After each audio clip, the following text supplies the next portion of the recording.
Sama ada Aiman, Fazli ataupun Afwan. Okay, baca doa. Bismillahirrahmanirrahim.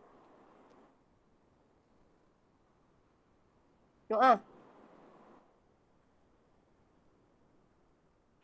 Afwan baca doa, Afwan. Afwan baca doa.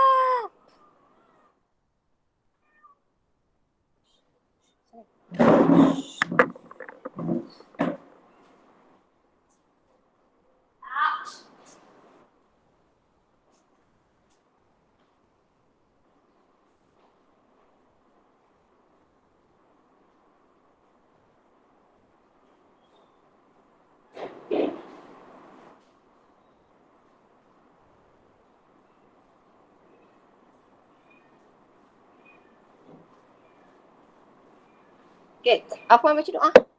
Afwan baca doa. Afwan. Aiman baca doa, Aiman. Tolonglah baca doa. Bismillahirrahmanirrahim. Bang, baca doa dulu bang.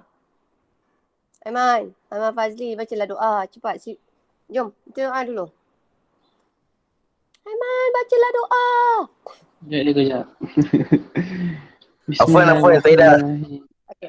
Alright, okay, bismillah. Bismillahirrahmanirrahim. Allahumma aftah alaina hikmatak wa anshur alaina min khaza'in rahmatik ya arhamar rahimin. Rabbi shrah li sadri wa yassir li amri wahlul 'uqdatam min lisani yafqahu qawli. Rabbi qini. Amin. Amin, tak apa. Relax je. Okay, now. So kita mulakan. So siapa ni? Ada siapa ni?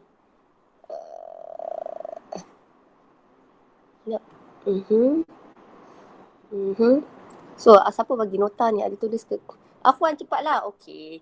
Right. So now hari ni kita nak belajar tajuk 3.3 tak? Okay, semua dengar suara saya tak? Boleh dengar suara saya clear tak?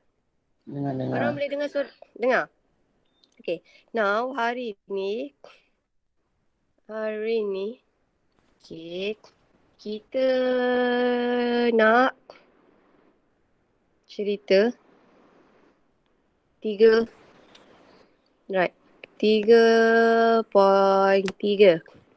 Okay. Now, dalam 3.3 ni adalah asas biologi. Now, kita nak cerita hari ini adalah mengenai this one.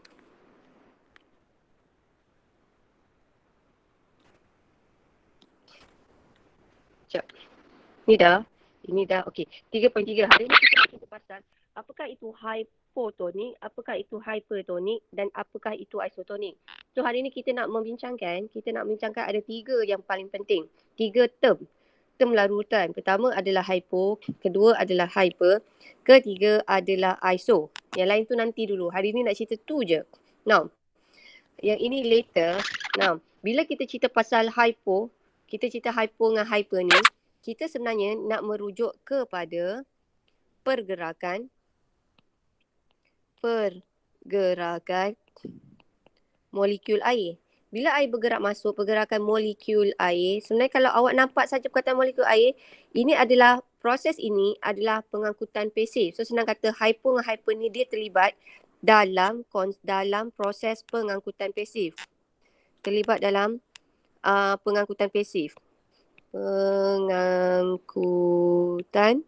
pasif. Awak teka pengangkutan pasif yang manakah yang menggunakan molekul air? Osmosis. Yes, osmosis. So basically sebenarnya dalam tajuk ni yang kita nak cerita mengenai osmosis. So rules osmosis adalah pergerakan molekul air.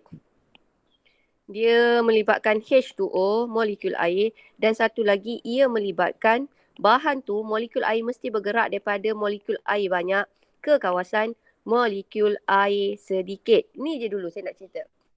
So bila kita cerita pasal konsep hypo dan hypertonik dengan hypertonik, kita mengenai konsep osmosis. Bila kita tengah cerita konsep osmosis, dengar tak suara saya? Hello? Korang dengar tak suara saya? Dengar. Guys, dengar suara saya tak? Dengar. Dengar. Alright. So, okay, alhamdulillah. So, bila kita cakap mengenai konsep osmosis, bila kita cakap pasal konsep osmosis, osmosis ni dia bergerak mesti daripada molekul air banyak ke kawasan molekul air sikit. So far okey tak? Hari ni nak cerita pasal osmosis. Osmosis melibatkan molekul air.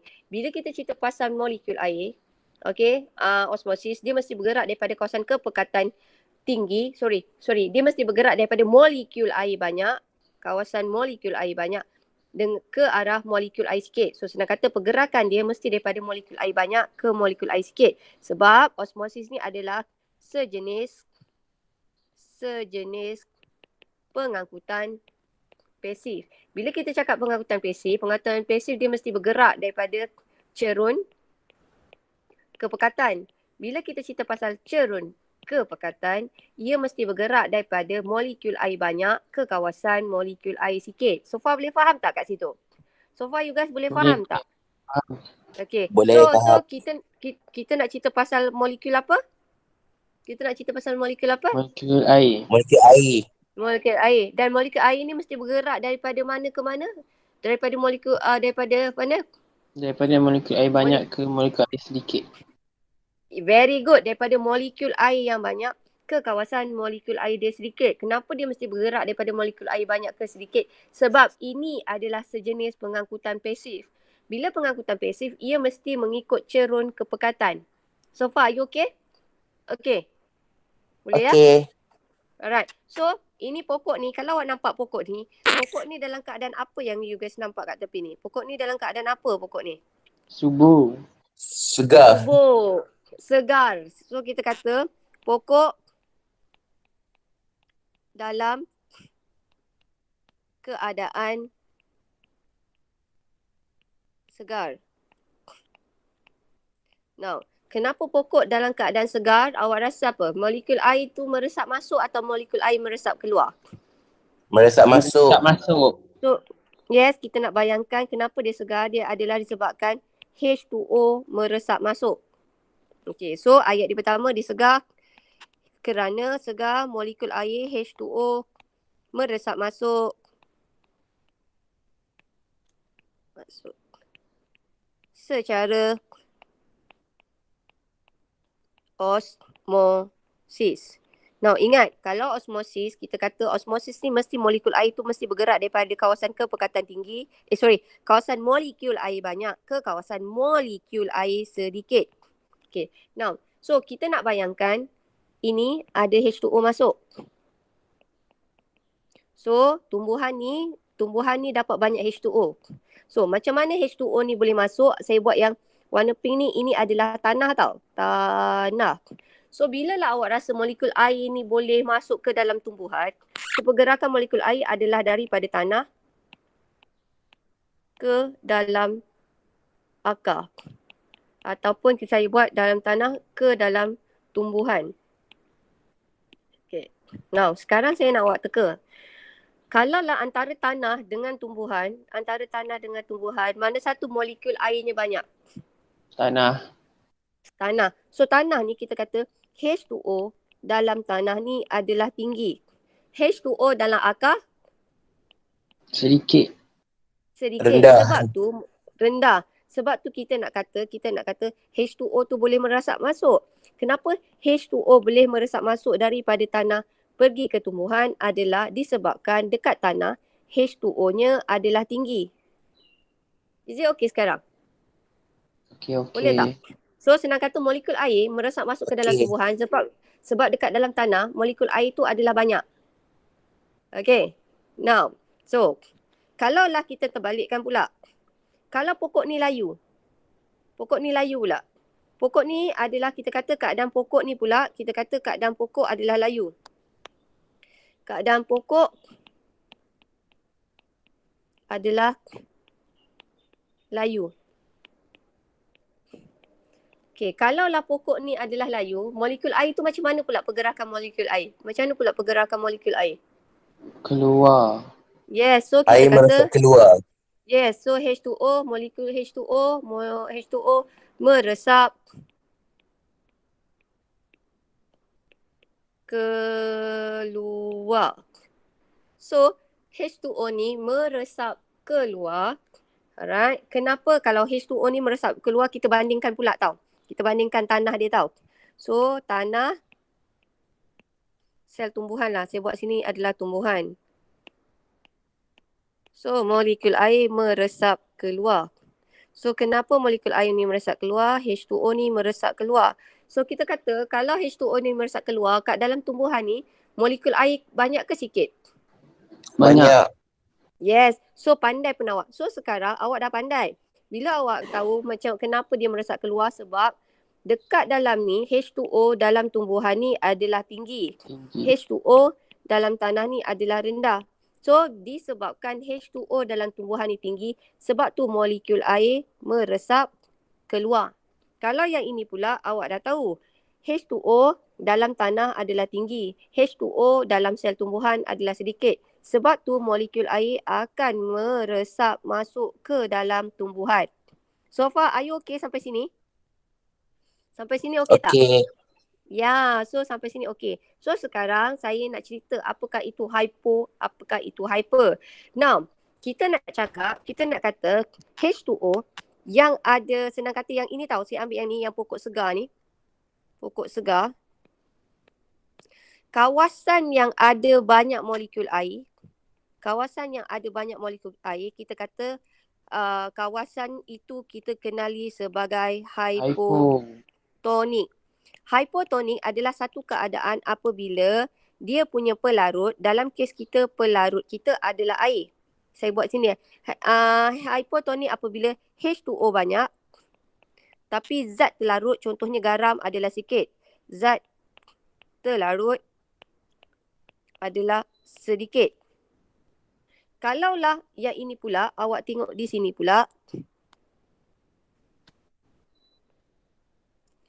Kalaulah kita tengok di sini, H2O adalah kurang, maksudnya zat terlarut adalah tinggi. Kita nak kata keadaan ini kita kenali dia sebagai hypertonik. So far okey tak? So far okey tak? Kalau molekul air banyak, kita kata hypo ke hyper? Molekul air banyak, hypo ke? Yes. So Hypo. ingat. Yes, very good. Kalau molekul air itu banyak, H2O adalah banyak, kita panggil dia sebagai hypotonik. Kalau molekul air sahaja sikit, kita panggil dia sebagai hyper. So kita tengok tumbuhan yang segar ni dulu tau. Segar, salah.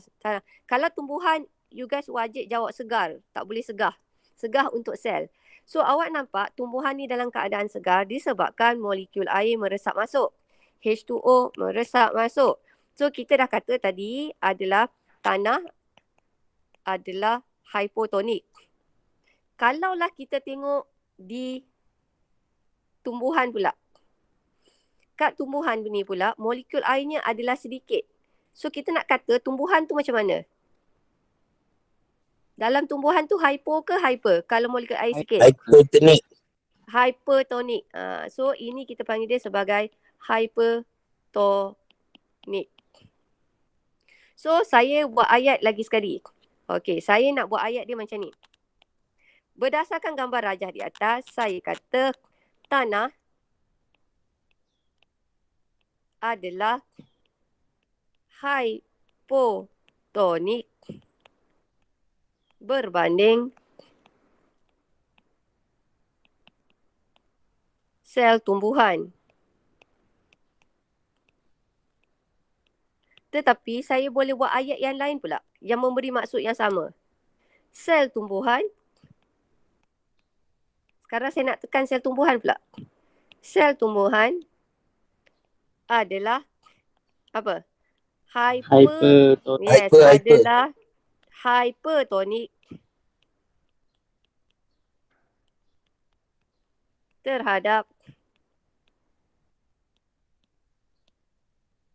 tanah.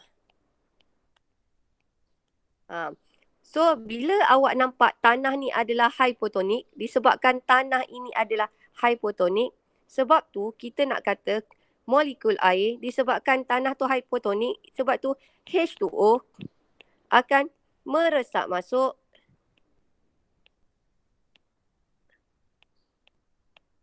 daripada tanah tanah ke tumbuhan.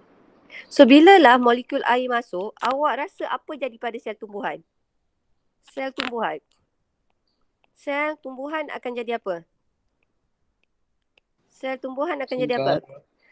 Kalau sel Segar. tumbuhan, sel tumbuhan akan jadi segah. Tengok keyword dia kat sini tau.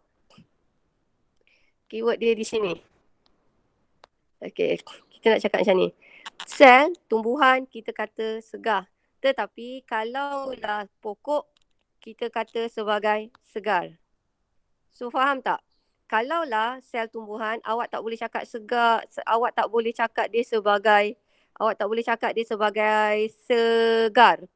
So, segar ni hanyalah macam ni. Tumbuhan dalam keadaan segar. So, ayat ni nampak tak? Kalau sel segar. Kalau tumbuhan segar. Nampak tak beza? Segar untuk tumbuhan yang korang nampak. Segar ni, you guys boleh nampak. This is dalam keadaan segar. Korang boleh nampak tumbuhan tu segar. Tapi segar dalam sel. Korang boleh nampak tak benda dalam sel? Boleh nampak tak benda dalam sel? Tak. So kesimpulannya, kalau sel kita kata dia adalah sebagai segar. Segar merujuk kepada sel. Tetapi kalau tumbuhan, the condition of the plant, kita panggil dia sebagai segar. In English, we call as fresh. So far, are you okay? Kita masuk konsep ni. Okay. Okay. Okay. Okay. Jangan nangis ni. Afwan okey lagi ke Afwan? Besok saya belanja coklat. Now, kita tengok pokok adalah layu. Alright. So, kita tengok di sini. Pokok adalah layu disebabkan H2O meresap keluar. Macam mana nak buat ayat hypotonik dengan hypertonik? Macam mana? Kenapa molekul air tu boleh meresap keluar? Kenapa molekul air tu boleh meresap keluar? Kerana kandungan air di tanah tu kurang. Very good. Kerana kandungan air di tanah adalah kurang. So, kandungan air di dalam tanah ni adalah kurang. Kita kata tanah tu hypertonik. Dalam keadaan hypertonik. Yes, tanah adalah hypertonik. Awak kena buat berbanding sebab ni larutan perbandingan. Hypertonik berbanding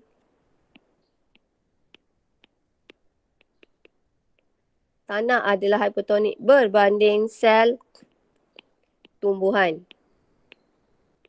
Therefore, molekul air meresap keluar. So, bilalah molekul air ni meresap keluar dari sel, apa jadi pada sel tumbuhan? Layu. Okey, kalau layu untuk pokok tau.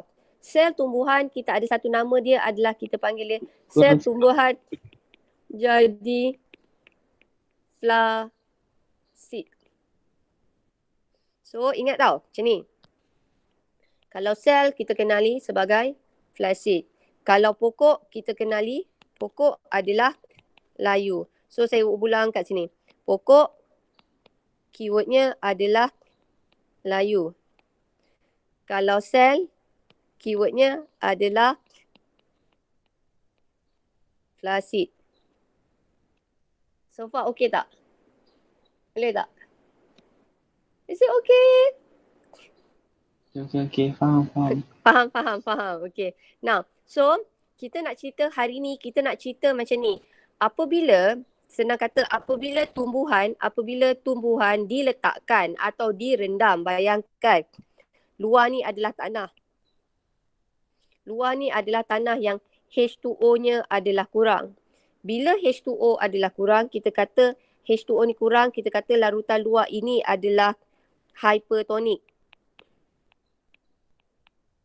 Once dia hypertonic, therefore H2O akan meresap keluar. Sebab tumbuhan kita compare dengan luar, kita kata tumbuhan ni H2O adalah banyak. Bila H2O banyak, dalam ni kita panggil dia sebagai hypotonic. So keyword dia, kalaulah awak tengok kat sini, keyword dia di sini. Disebabkan sini H2O-nya adalah banyak, dekat sini H2O-nya adalah sikit. Sebab tu molekul air akan meresap keluar. Boleh faham tak? Boleh faham tak? Boleh ke tak? Boleh. Okay, relax je. Saya try. Okay, I try my best. Okay. Now, boleh ya. Okay, now katakanlah awak tengok pula macam mana molekul air tumbuhan tu jadi segar.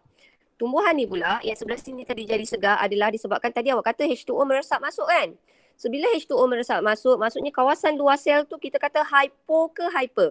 Kalau H2O tu meresap masuk sebab H2O banyak. Bila H2O banyak kita kata apa ni? Hypotonic. Ya, ini adalah hypotonic. So kesimpulan. Apakah yang awak faham mengenai hypotonic? What do you understand the meaning by hypotonic? Apakah yang awak faham mengenai konsep hypotonic? Hypotonic adalah keadaan yang mengandungi kadar air yang tinggi. Yes, hypotonic adalah satu kawasan apabila atau larutan H2O-nya adalah tinggi tetapi zat terlarut adalah sedikit. Rendah, very good. Tapi kalau hypertonic pula? Sebaliknya. Macam mana nak buat hypertonic? Dia punya tu berlawan je. H2O. H2O dia sikit lah kan? H2O adalah sedikit. Dekat sini, zat terlarut.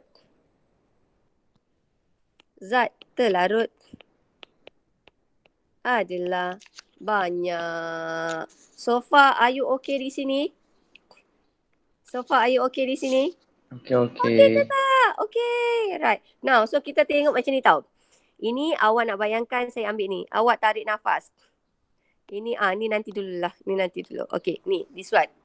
So, sebenarnya tadi kita dah cerita apakah itu hypo, apakah itu hyper. So, untuk saya, the easiest one that you have to remember adalah bila molekul air meresap masuk, awak nak bayangkan di luar sel, H2O-nya adalah tinggi. Sebab tu dia meresap masuk. Do you agree? Setuju tak? Setuju. So, molekul air meresap masuk. Tetapi kalau lah hypotonic, kenapa dia molekul air meresap keluar? Disebabkan kawasan di luar sel tu H2O-nya rendah. Yes, very good. H2O-nya adalah rendah. Sebab tu dia meresap keluar. So bila dia meresap keluar, daripada gambar ni awak nampak sel ni kalau air meresap keluar, saya tunjuk yang hypertonic ni tau. Kalau molekul air meresap keluar, kita nak kata sekarang keadaan sel tu macam mana keadaan sel? Flaccid. Yes, very good. Sel adalah flaccid. Sebab kenapa sel adalah flaccid? Sebab H2O meresap Keluar. Okay, now. Yang ini pula awak tengok molekul air meresap masuk. So sel Segah. adalah very good. Segah. Now, kita ada satu namanya isotonic. Isotonic macam awak tahu tak minum air 100 plus? Isotonic. Pernah tak minum air 100 plus? Dia katalah minuman berisotonic. Pernah dengar tak? Pernah nampak dekat punya botol tu. Ataupun awak pernah tak kena drip kat hospital? Korang pernah tak kena drip kat hospital? You guys pernah kena drip tak? Tak. Drip tu apa? Drip tu ala yang masuk air kat hospital kalau orang tu macam Masuk kat tangan ataupun lengan tu. masuk kat tangan tu. Oh, Yang dia oh. yang dia orang masukkan tu bukan isolin tau. Yang dia masukkan kalau orang pergi hospital tu sebenarnya dia masukkan adalah larutan isotonik. Apakah itu larutan isotonik? Larutan isotonik kita nak cakap H2O di luar sel adalah sama banyak dengan H2O di dalam sel. So senang kata ada pergerakan air. Tetapi pergerakan air keluar dan masuk adalah pada kadar yang Terkawal. sama. So ini sama, ini pun adalah sama. So kita nak cakap keadaan sel ni macam mana? Kalau sini kita kata dia flaccid, kalau sini kita kata segar, keadaan sel dalam larutan isotonik ini iso. Boleh-boleh lah. Tidak Tidak segar. tidak berubah. Keadaan sel tidak berubah.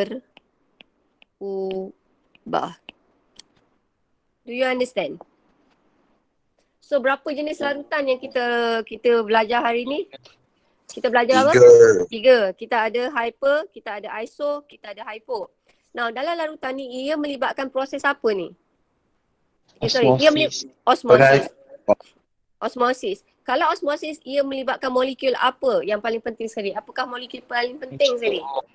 H2O, yes, very good. Adalah melibatkan molekul air. So sedang kata pergerakan molekul air keluar dan masuk bergantung kepada larutan di luar. Jika dekat kawasan luar, molekul airnya adalah tinggi. H2O di kawasan luar adalah tinggi. Molekul air akan meresap masuk. Kan? Bila kita kata H2O, jap. Bila kita kata H2O di luar adalah tinggi, sebab tu molekul air boleh meresap masuk. Tetapi bila kita kata H2O di luar adalah rendah, molekul air akan meresap. Kalau H2O di luar adalah rendah, molekul air akan meresap Keluar. Yes, meresap keluar. So basically pergerakan osmosis ini bergantung kat mana molekul air banyak. Kalau molekul air tu banyak di luar, dia akan meresap masuk. Jika molekul air tu adalah lebih banyak yang berada di dalam, molekul air akan meresap keluar. Do you understand? Can you understand? Faham. Faham?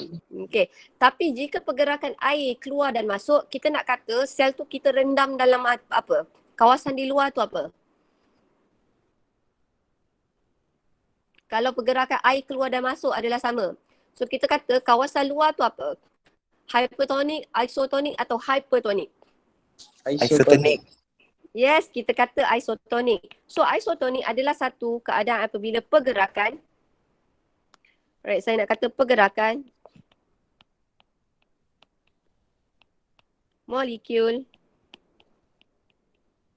H2O keluar masuk adalah pada kadar yang sama. Do you understand? Bolehkah awak faham? Faham. Rasa nak terbakar tak kepala awak hari ni? Tak sangat. Tak sangat lagi. Okey. Ini kita cerita pasal sel tau. Ini kita cerita sel bawang. Kita nak masuk sel darah merah. Sebenarnya ni kita pakai darah ayam. Saya darah ni sebenarnya awak tahu tak? Saya nama je Cikgu Bayu tapi sebenarnya saya tak boleh darah. Darah ni buat saya pening. Anda tak? Darah tu saya rasa saya tengok darah je saya rasa macam nak pingsan. Pernah tak awak rasa tengok darah tu rasa macam nak pingsan? Ke korang semua tahan darah? Ha? Korang tahan ke darah tu? Tak. No, sekejap tau. Saya nak judge.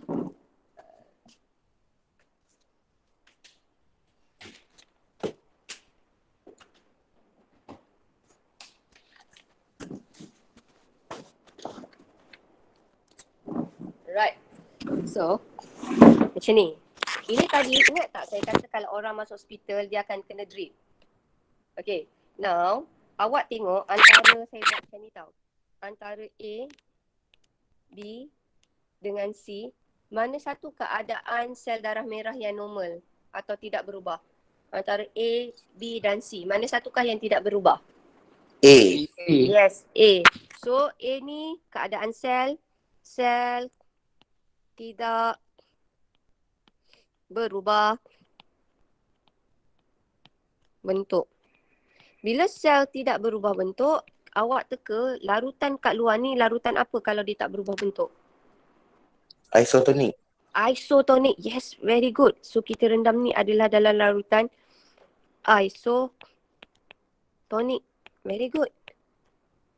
So, this one. Kalau lah awak nampak kat sini, sel darah merah tu yang B tu, apa jadi? Awak rasa ada molekul air tu meresap masuk atau molekul air tu meresap keluar? Which one? Meresap keluar. Meresap keluar. Yeah, it's very good. Korang dah pandai. So, H2O meresap keluar.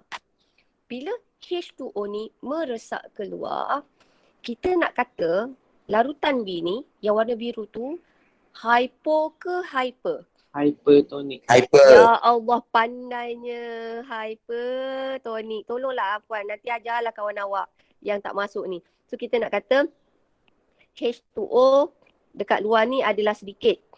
H2O dalam sel ni adalah banyak. Tetapi kalau yang A, kita kata H2O tu adalah sama banyak. Okay. Now, ni tengok sel darah merah ni gemuk macam ni. So, awak rasa sel darah merah ni kita Air rendam meresap dalam larutan. masuk. Hypotonik. Yes. Hypotonic.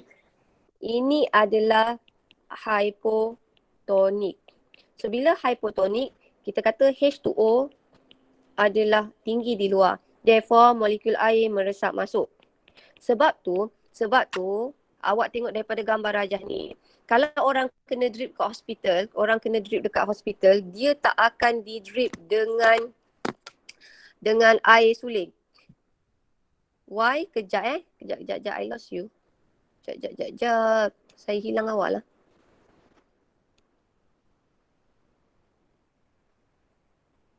Join now. Okay. Now. Right. So sebab tu kenapa saya ada dua ni?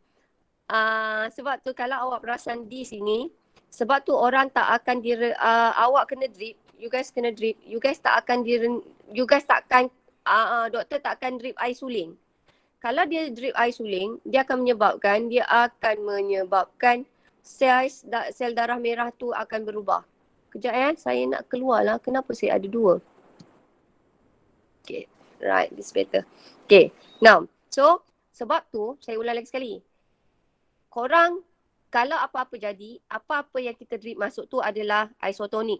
Kenapa isotonik? Sebab dia nak memastikan sel darah merah tu tak berubah. Kalaulah bentuk sel darah merah tu berubah jadi macam ni, sel darah merah ni dah jadi kurang efisien untuk mengangkut oksigen. Dia dah tak boleh angkut oksigen dengan baik. Sebab tu apa-apa yang kena drip, kita akan drip dengan larutan isotonik. Sebab dia nak memastikan sel darah merah dalam keadaan dui apa ni? Siapa tahu? Ini sel darah merah. Dui cengkung. Cengkung. Dui cekung. Ni keadaan ni kita panggil dia sebagai dui cekung. So far, are you okay? So, saya nak tambah. Okay, saya nak tanya. Kalaulah air ni tetap masuk, apa jadi pada sel? Kalau awak nampak kat sini kan, sel ni mengembang. Air tu tetap masuk. Apa jadi dalam pada sel darah merah? Yes, sel darah merah tu akan pecah. So pecah, keadaan sel darah merah yang pecah, kita panggil sebagai hemolisis. Hemolisis merujuk kepada sel darah merah pecah.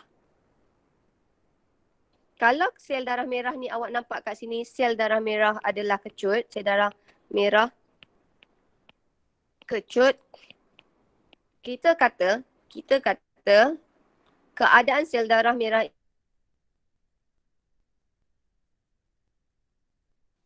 Hello. Cikgu.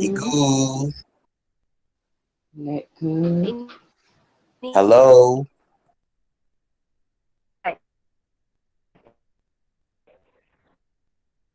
Hello, dengar tak? Hello. Tadi tak dengar, tak bergerak langsung. Cikgu. Halo. Kenapa suara hantu ni?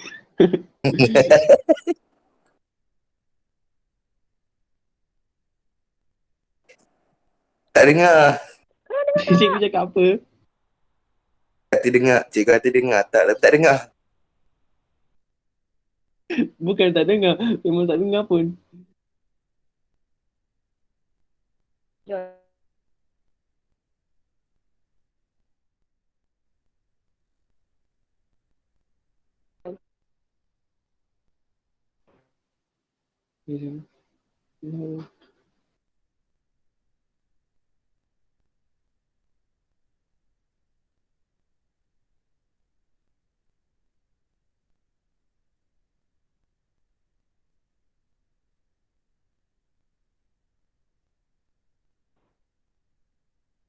Main. Main.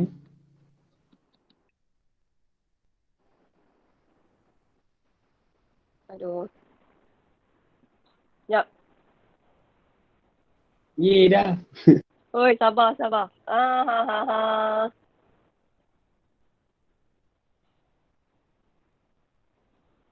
Dengar. Dengar, Alhamdulillah. Okey, nak habiskan ni. Nak tutup kat sini. Okey, nak tutup kat sini. Kesimpulannya. Larutan hipotonik, tadi kita kata larutan hipotonik ni adalah molekul air yang macam mana? Molekul air yang Kembang. H2O yang banyak. Air suling ni pun sebenarnya adalah hypotonik. Kenapa saya asingkan ni? Air suling adalah hypotonik juga. Okay. So kesimpulannya, kalaulah larutan tu hypotonik, kita rendam dia dalam sel haiwan, apa jadi pada sel haiwan? Larutan hypotonik tu, Islah pecah. yes, dia akan jadi hemolisis. So Pecah. keadaannya akan pecah. Tetapi kalau sel tumbuhan, dia akan jadi Segah. Segar. Kenapa segar? Kenapa dia tak pecah? Kerana kandungan air tu mencukupi kot. Kerana kandungan air di sel tumbuhan tu Kenapa? adalah hypertonik. Tak, kenapa dinding sel tak pecah kalau molekul air basuh banyak-banyak?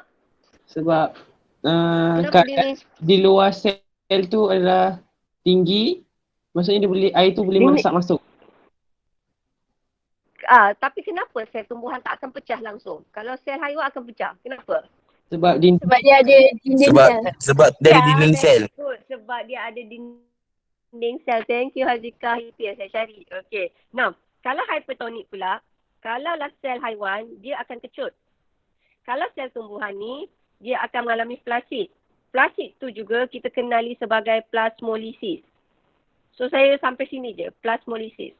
So, plasmolisis adalah keadaan bila proses yang menyebabkan sel itu menjadi flasid. Itu kita panggil dia sebagai plasmolisis. Okay. Now, kerja awak hari ni. Kerja hari ni disebabkan tajuk ni perasan tak? Tajuk ni dah jadi pening sikit. Korang dah rasa nak pening tak? Korang rasa nak pening ke? alhamdulillah belum. Belum. Okay. Now, kerja korang, perasan tak ini adalah dalam bahasa Inggeris? Okay. So, kerja korang buat nota. Nama nota tu adalah hubungan molekul air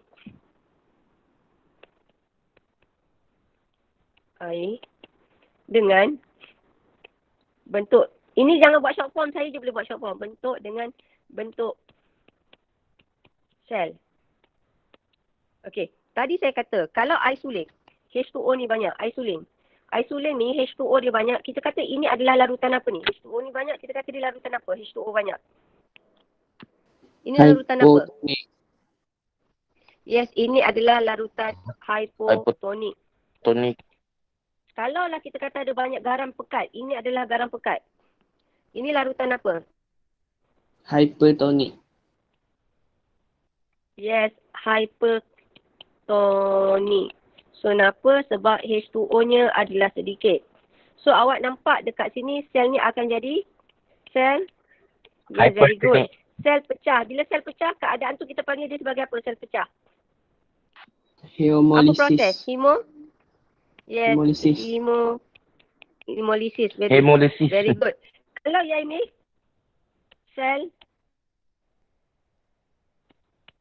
kecut. So, kita panggil dia adalah sebagai keadaan ni kita panggil Frenasi. Krenasi. Senang kata awak buat nota lukis gambar ni tau. Tapi dalam bahasa Melayu. Awak just buat yang ni. Larutan tu hypertonik. H2O-nya adalah sedikit. Ini adalah larutan hypertonik. Contoh larutan hypertonik adalah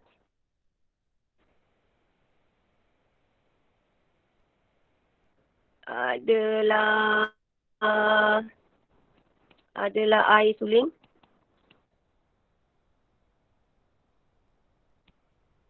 Okay. Now, so dia kecut. Now, so, kejap. Now, yang ini pula. Kalaulah awak perasan, ini ni bentuknya tidak berubah. Air suling ni tadi adalah larutan apa air suling? Hypotonik. Air suling larutan? Hypotonik. Hypotonik. Air suling? Hypotonik. Hypotonik. Garam adalah larutan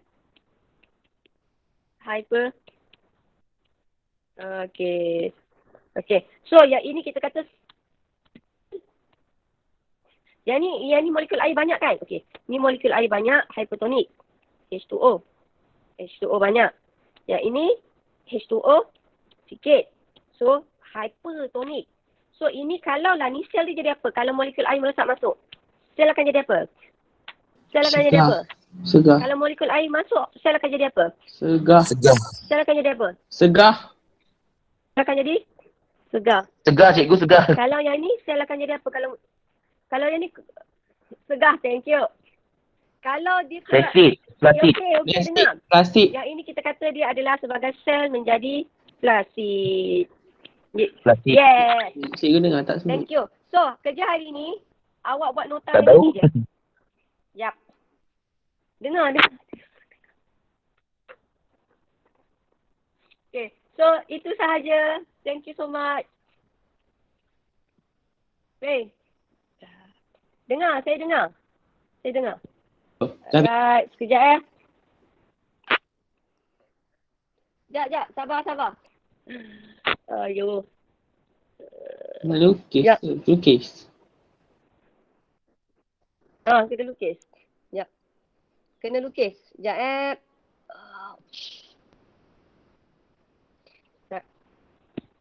Macam mana nak on ni? Sekejap.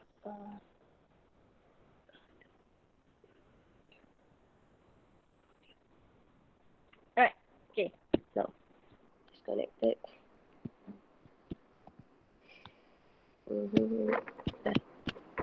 Okay.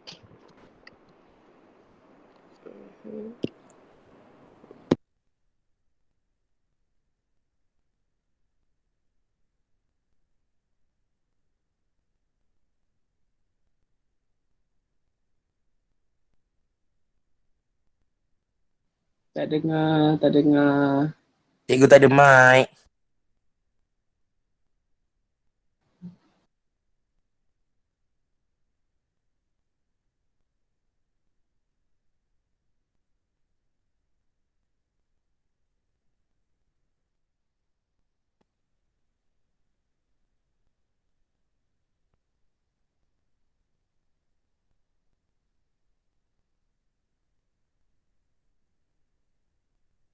Right, you guys dengar suara saya tak?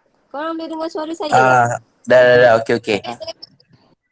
Okay, now, so habis. So kita kesimpulannya sampai sini. Basically awak salin balik yang nota yang saya tunjuk. So tadi kita belajar berapa jenis larutan? Sudah habis ni. Berapa jenis larutan kita belajar? 3. Kalau sel tu menjadi segar.